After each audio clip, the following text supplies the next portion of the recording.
A poor girl let a man and his daughter stay for one night, not knowing he was a millionaire cowboy. The wind that night carried dust instead of snow, and it whispered through the cracks of an old wooden cabin at the edge of nowhere. The girl who lived there, Mara, moved like someone used to silence. Her hands were small, rough from cleaning other people's homes, and the lamp on her table flickered with the last bit of kerosene she could afford. Outside, the road stretched empty beneath a bruised sky, the kind that warned of rain but never delivered it. She listened to the stillness, to the faint creak of her own breath against the thin walls, wondering if anyone in the world would ever knock on her door again. When it finally happened, she thought it was the wind playing tricks. But then came another sound, a man's voice, low, careful, and a child's muffled sob. Mara froze. Through the curtain, she saw a figure holding something small, wrapped in a blanket, standing under the half-dead porch light. His hat was soaked, boots heavy with mud, but his posture carried a kind of quiet authority, the sort only men who've lost too much ever have. He didn't beg for shelter. He just looked at her, rain dripping from the brim, and said softly, "We just need one night." Mara hesitated. She'd been warned about strangers, especially men. But the child's eyes caught her attention. They were glassy with fever, frightened yet trusting. Without thinking, she stepped aside. The door groaned open, and warmth from her little stove met the cold of the storm. The man nodded once in gratitude, saying no more. As he laid his daughter near the fire, Mara noticed his trembling hands, not from the cold, but from something deeper, something that looked like guilt. Outside, thunder rolled across the plain like a warning. Inside, 3 lives began to tangle in the quiet glow of a single flame. Mara sat on the floor beside the small fire, her knees pulled close to her chest, watching the man and his daughter like someone watching a dream she didn't belong to. The child's breathing was shallow, her cheeks burning red with fever. The man, tall, quiet, and weather-beaten, took off his coat and laid it over the girl, his movements careful but distant, as if he'd spent too long trying not to break the things he loved. He didn't look at Mara much, only nodded when she handed him a bowl of thin soup. His voice, when it finally came, was soft and worn. "Thank you, ma'am. We won't trouble you long." She wanted to believe him, but there was something in his tone, a heaviness that told her he wasn't used to being helped. She saw it before in men who'd been humbled by life, the kind who carried guilt heavier than hunger. The girl stirred in her sleep, murmuring something about her mother, and Mara felt her chest tighten. She had been that child once, burning with fever while her mother whispered apologies between coughs. Back then, no one had knocked on their door. The world had passed them by, cold and efficient. The memory came like a whisper from the past, her mother's cracked hands, the sound of rain leaking through the roof, and the same helpless silence that now filled this room. Mara blinked hard, pushing the image away. This wasn't her problem. She barely had enough food for herself, barely enough warmth for one night. Letting strangers in was a risk, the kind that could undo the fragile balance she'd built between survival and loneliness. Yet when she looked at the man again, she saw the way his shoulders trembled when he thought she wasn't looking, how his fingers brushed the child's forehead with the gentleness of someone terrified of losing her. There was something hauntingly human in that, a man too proud to beg and too broken to leave. Mara's stomach twisted. Every instinct screamed to protect what little she had, to send them away before dawn. But then the girl whimpered, and Mara found herself kneeling beside her, pressing a damp cloth to her burning skin. "Stay till morning," she whispered, almost to herself. The man met her eyes for the first time, surprise flickering through the tired blue of his gaze. He wanted to protest, but she shook her head. "It's fine," she said, even though nothing in her life ever really was. That night, as the storm howled against the cabin walls, Mara made her first moral choice in years, not out of faith, not out of strength, but out of something quieter and far more dangerous: empathy. Morning came late, as if the sun itself hesitated to cross the empty plains. A thin mist curled around the cabin, swallowing the horizon. Mara stepped outside to fetch water, but something felt wrong. The silence was too complete. the kind that arrives only after danger has passed or before it comes again. She noticed the tire marks near her fence, fresh and deep in the wet soil. No one ever came this far unless they had a reason. Inside, the man was awake, sitting by the window with the same distant look she had noticed before. His daughter still slept, her breathing steadier now. He didn't turn when Mara entered. "Oh, you got company around here?" he asked quietly. She shook her head. "Nobody for miles?" He nodded, jaw tightening. "Then those tracks don't belong here." For the first time, fear cracked through his calm. He rose, pulling a small revolver from a worn leather bag, the kind cowboys used generations ago. The sight startled her, not because of the gun, but because it didn't fit his gentle hands. "You don't need that here," she said. His eyes softened, regret flickering. "I wish that were true." The truth began to unravel slowly, like a thread pulled from an old coat. His name was Jack Rowan, a cattle trader from Amarillo, or so he said. But the way he avoided her gaze told another story. When she pressed, he finally spoke, each word heavy as stone. "I used to work for a man who owns half this county. A man who doesn't like being told no. I found out he was stealing from ranchers, including me. I tried to walk away. He sent men after me instead." Mara's heart sank. "And the girl?" she asked. Jack looked toward the sleeping child. "My daughter. She saw things she shouldn't have. They burned our house. I didn't have time to grab much." His voice broke on the last word. Outside, the distant rumble of an engine broke the quiet. Mara froze. Dust rose beyond the ridge. 2 trucks crawling slowly down the road. She turned to Jack, panic rising in her chest. "They found you." Jack's face hardened, the gentleness gone. "No," he said, "they found us." Mara rushed to bar the door, her mind racing. For years, her life had been small, unnoticed, safe in its solitude. Now danger had seeped in through the cracks like the morning wind. She should have sent them away when she had the chance. But it was too late. The girl stirred, whispering her father's name in fear. The world outside was closing in, and for the first time, Mara realized she wasn't afraid for herself anymore. She was afraid of losing them. The days stretched heavy and grey, the kind that hides the sun behind old secrets. The trucks had disappeared from the ridge, but their shadows still hung over the cabin like a storm that hadn't quite left. Mara and Jack spoke little after that. Words felt dangerous now, too loud, too revealing. Instead, they moved in quiet coordination, as if survival itself had stitched an invisible thread between them. Jack fixed the fence while Mara prepared food, her hands steady, though her heart was not. Every now and then she caught him watching her, not out of suspicion but gratitude he didn't know how to express. When he thanked her, she only nodded, pretending not to care. But when she saw him teaching his little girl to hold a cup with both hands, whispering stories of Mama's pancakes in that hushed, trembling voice, something inside her cracked open. It was the way he smiled through pain, soft, uncertain, that reminded her of a life she once tried to bury. At sunset, they sat outside on the porch, the air golden and still. Jack was cleaning his revolver, showing the girl how to spin the chamber safely. Mara watched from the doorway. She wanted to tell him guns didn't solve everything, that sometimes kindness could get you killed just as quick, but she didn't. Instead, she brought out a plate of cornbread and set it between them. For a long time, no one spoke. The girl reached first, her tiny hand brushing Mara's wrist in thanks. The touch was small, but it left a warmth that stayed. Later that night, after the child had fallen asleep, Mara found Jack sitting by the fire. His shirt sleeves were rolled up, and in the flicker of the flames, she noticed the scars across his forearm, old burns, thin and pale. He caught her looking and didn't hide them.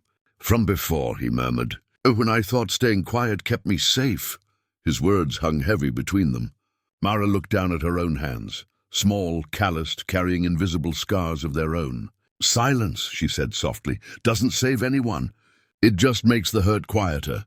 For a while neither moved. The only sound was the soft crackle of fire and the distant cry of a night bird. Then Jack leaned back, his eyes glinting in the dim light. "You've been alone too long," he said gently. Mara's throat tightened. So have you. And in that shared confession, something unspoken passed between them. Not love, not yet, but understanding. The kind that binds people not because they want to, but because they finally see themselves reflected in another. Outside, the world prepared for war. Inside, two broken souls found a brief, fragile peace.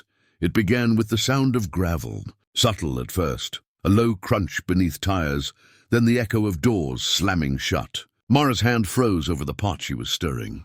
Jack's eyes met hers instantly. No words were needed. He moved fast, snatching his revolver from the table, while Mara hurried to pull the girl behind the pantry door. Outside, engines idled, men's voices rough and impatient, drifting in through the cracks of the old cabin walls. Jack peeked through the curtain. 4 men, one in a brown coat, the others carrying shotguns that caught the morning light. The man in the coat, tall, sharp-faced, shouted, "Jack Rowan! You got 5 minutes to come out!" "Don't make us take it out on the woman." Mara's pulse hammered in her ears. Jack turned, face pale. "They won't leave until I do," he whispered. "If I give myself up, maybe—" "No." Her voice cut through him like glass. "They'll kill you. Then they'll come back for her."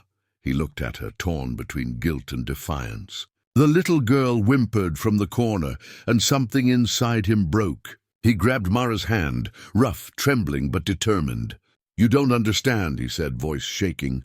"That man outside, he's not just after money. He's her mother's brother, her uncle. He blames me for her sister's death. He won't stop until she's gone too." Mara's breath caught. "Then we don't open the door." The next moment came fast, too fast. The cabin window shattered, glass spraying across the floor.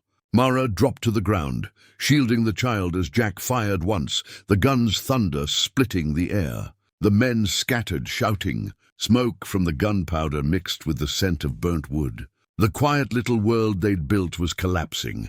Jack took another shot, grazing the man in the brown coat, but then the click of an empty chamber. The world froze.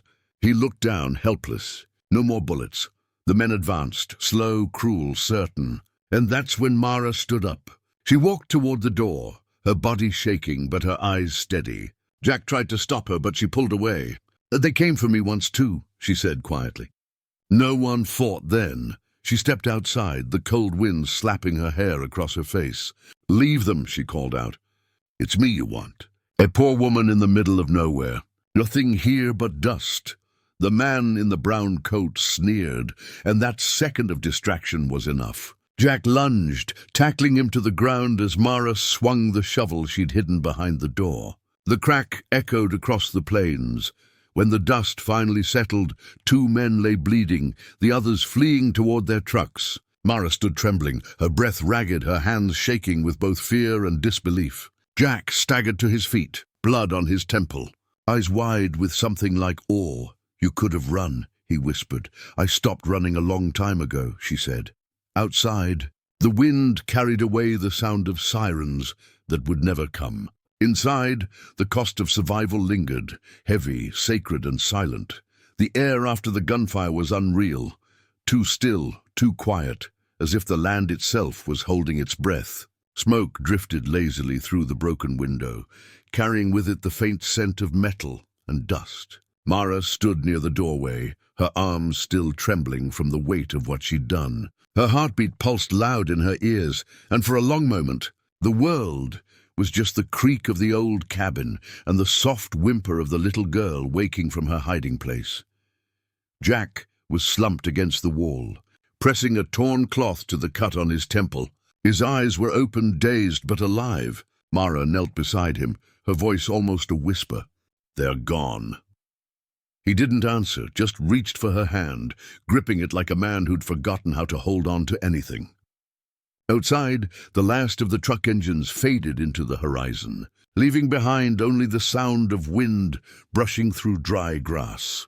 She stood and stepped into the light, blinking at the blood and footprints staining the earth. The man in the brown coat lay still near the fence, his breath shallow, eyes half open. He looked at Mara, lips twitching with something between anger and shame. You should have stayed out of this," he rasped.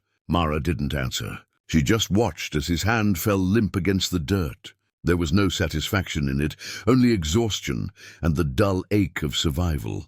By sunset, the cabin looked smaller than ever. Jack had managed to patch the broken window, his movements slow, every gesture heavy with thought. The girl, Lily, he finally told her, sat curled on the bed with Mara's blanket around her shoulders, tracing circles on the fabric with small, tired fingers. She didn't speak much, only looked up now and then to make sure her father was still there. When Jack stepped outside, the sky was painted in fading orange. Mara joined him, folding her arms against the cold. Neither spoke for a while. The horizon stretched endlessly before them, a promise and a warning at once. Finally, Jack said softly, "We can't stay. Someone will come looking." Mara nodded. "Then go before night." Her voice was steady, but her throat ached. He hesitated, watching her face as if memorizing it. "You could come with us," he said.